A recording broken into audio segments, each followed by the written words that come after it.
Well, now the time is just after 20 minutes to midnight, at the end of our night on BBC Two, except for a programme for the Broken University, which continues in a few seconds. For those of you not staying on for that, it has been wonderful with you, and I wish you a pleasant night.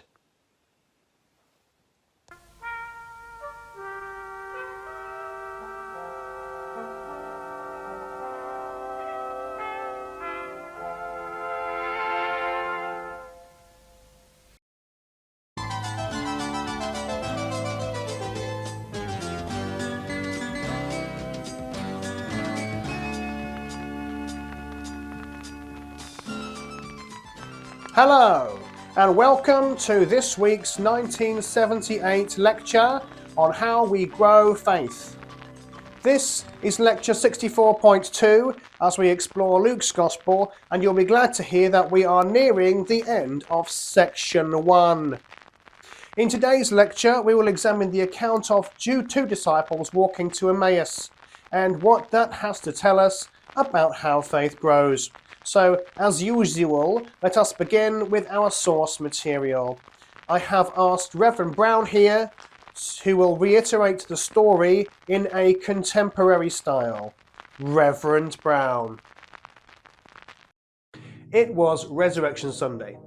On that same day, two of Jesus' disciples, interestingly not two of the 12 apostles, were heading away from Jerusalem to a village called Emmaus, 7 miles away. As they journeyed together, they were talking about all the stuff that had happened. And as they walked and chatted together, Jesus himself came up and he walked with them, but they were kept from recognizing him. "What are you talking about?" Jesus asked them. And they stopped in their tracks. Their faces were sad. One of them, called Cleopas, replied to him. He said, "You must be the only person in the whole of Jerusalem doesn't know what's been going on." "Well, what has been going on?" Jesus asked. Jesus, the man from Nazareth, he was a prophet. He taught with power and his actions were filled with the supernatural reality of God. But our chief priests and rulers, they handed him over to the Romans and they sentenced him to death. He was executed by crucifixion. We had pinned our hopes on him being the liberator that our people have been waiting for centuries. It's now 3 days since he died. Some of the women in our group went to the tomb this morning and they found it empty. They told us they'd seen a vision of angels who told them that Jesus was alive. And then some of our men with us went to the tomb and they found it exactly as they'd said, but they didn't see him.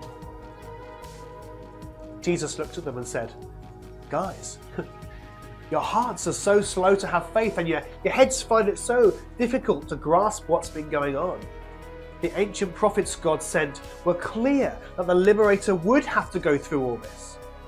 And then Jesus started with Moses and he took them through everything the prophets said about him.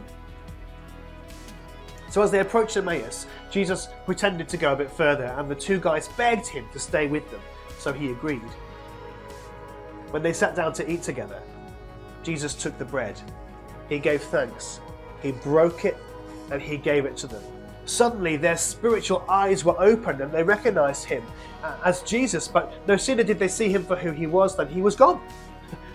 They looked at each other and they said, "Were our hearts not on fire inside us when he talked with us on the road and opened the scriptures to us?"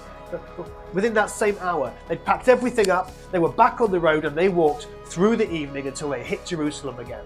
Then they met back with the disciples, and as these two arrived, the disciples said to them, "Guys, it's true, Jesus has risen, he's appeared to Simon." And the two from Emmaus told the disciples there all the things that had happened to them, how Jesus had also appeared to them, how they had recognized him when he broke the bread. Thank you, Reverend Brown. This passage brilliantly highlights something key about Christian faith and how it grows and develops both on its own and within a community. I have helpfully put this into a lovely Venn diagram behind me. The first circle, as you see here, represents our human experience. If Christian faith is anything, it is essentially about God and humanity in a living relationship with each other. Any understanding of Christian faith which does not include spiritual experience reduces it to merely a set of dogmatic instructions, theories, or powerless ideas and ideals. Both the Old and the New Testaments speak of a real God who loves to interact with humanity. The second circle here represents community. Whilst Christian faith can both be experienced and practiced alone, there is a strong narrative throughout both testaments which speaks of God designing humanity to be interdependent.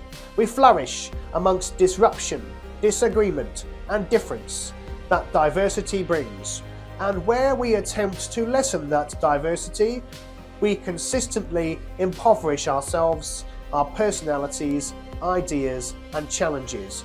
These things should keep us sharp.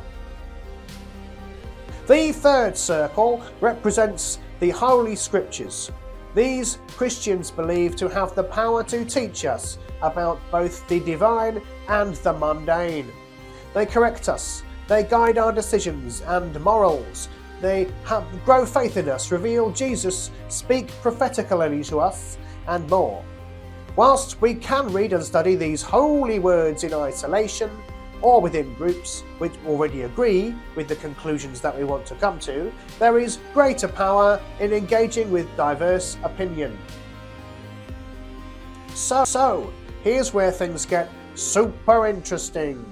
Back over to Reverend Alex Brown. Thank you, Professor. So here's where things get super interesting. Closer to the center that we get, the greater the overlap is between the circles, the greater opportunity we have for our personal faith to develop and grow. See, behind me, it's perfectly legitimate to have a private encounter with God. These happen all the way through the scriptures, and it's perfectly legitimate to study the scriptures on our own. And it's perfectly legitimate to engage in communities in ways which are both engaging and solitary. You know, when you're online and you're part of the community and you're also partly removed. But deeper faith grows when these circles begin to combine together. So for instance, a personal spiritual experience more often drives us to study the scriptures as we try to understand what is going on. Communities can gather together in churches, homes, cafes, fields to think about and study scripture together, and usually that coming together deepens faith to an even greater level than when we study it on our own. And at the same time, communities that share spiritual experiences together, you know, when we serve communities outside our own, or we'll pray together or make music together, sometimes we remember the Lord's Supper together, these things grow our corporate faith. But when all three of these circles combine, we move into a shared experience that we talk about together, and we live out this scriptural reality that we're trying to engage with and think about. It's so powerful. This is what's going on in the Emmaus story. Two men walking, talking about their experience of God, joined by God himself and discussing the scriptures together. He challenges them and he reveals himself to them. Their first instinct is not to keep it to themselves. It's to race back to the other believers and share their experiences together. And they're all doing that together. The same from that point on. They grow, they form, they challenge each other's faith. But this diagram only works if all these circles are beyond just like our human reasoning. They are inspired and moved by God's Spirit himself. This whole thing is a living, breathing expression of God and humanity together. This is why Christians study Scripture. This is why we ask God's Spirit to open it up to us, because Jesus still meets us today. He still opens up his word today. He still reveals himself to us today. This is why Christians meet together, because we still need to encourage each other, to challenge each other, to feed each other, to experience God with each other. This is why Christians today still expect God to move amongst us, because none of this is a cold, dead theory. It's a living reality beyond the things we can see and touch. The reality of God's kingdom among us today and into tomorrow.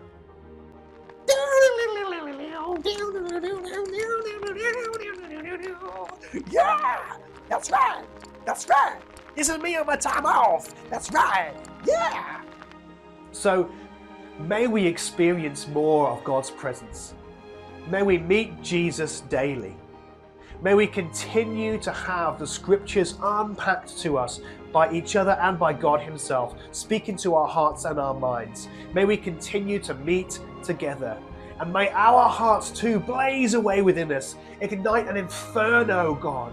Fan it into an inferno that can never, ever be extinguished.